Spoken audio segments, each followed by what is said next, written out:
May 1775. Elisabeth took a breath, breaking an intense hour of concentration. Mindful of the pinch of her stays, she straightened, the ache in her back and shoulders easing. In her apron-clad lap was the round pillow with the new lace she'd worked. Delicate as snowflakes, the intricate design was crafted of imported linen thread, now a good 2 yards of snowy white.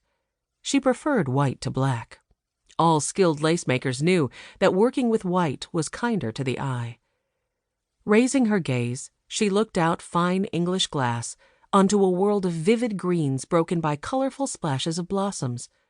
Elisabeth's favorites, butter-yellow roses and pale pink peonies, danced in the wind as it sighed around the townhouse's corners.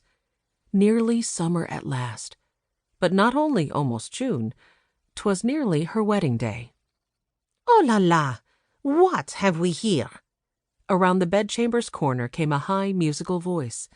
"Surely a bride does not sew her own laces." "Nay, Isabeau, I've not patience enough for that." "Not for an entire wedding gown, merci." The maid rounded the 4-poster bed as fast as her girth would allow, holding a pair of clocked stockings. "You have been busy all the forenoon, and likely forgot 'tis nearly tea time with the Countess.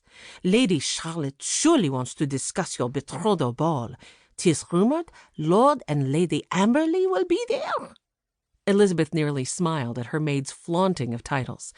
A humble Huguenot, Isabeau was still as bedazzled by the gentry as the day she'd first landed on Virginia's shores.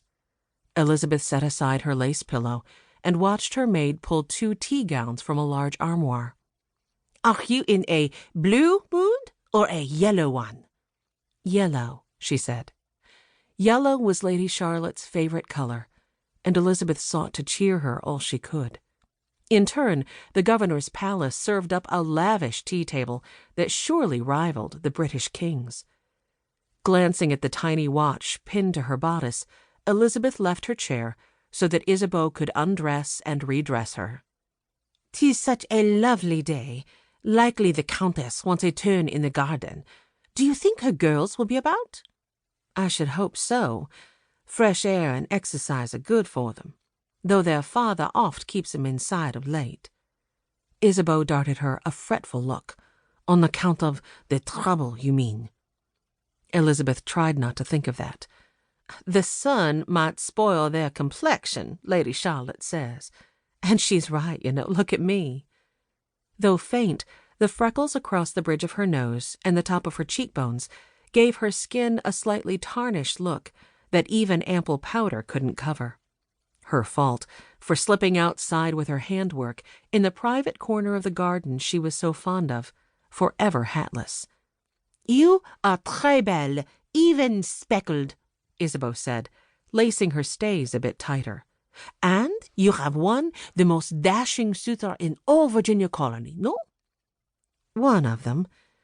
Elisabeth swallowed hard to keep from saying more on that score, too. Her fiance, Miles Cullen Roth, was many things, but he was not cut of the same cloth as fellow Virginians William Drew and George Rogers Clark and Edmund Randolph. Isabeau's voice dropped to a whisper. "Though I do wonder about love." Elisabeth shot a glance at the cracked bedchamber door. Papa always said she gave the servants too much room to talk, but the truth was she preferred plain speaking to the prissy airs of the drawing-room. 'Tis a business matter, marriage. "So says your father." Isabeau frowned her displeasure. "I am a romantique. One must marry for love, no?" "Is that the way of it in France?" "Oui, oui," her maid answered. Though she was an indentured servant, Isabeau did not have a father who orchestrated her every move. Given that, Elisabeth could only guess the gist of Isabeau's thoughts. "I am free? Free to come and go outside of work. Free to marry whom I please." And she? Who was Elisabeth Ann Lawson? The reflection in the looking-glass told her little.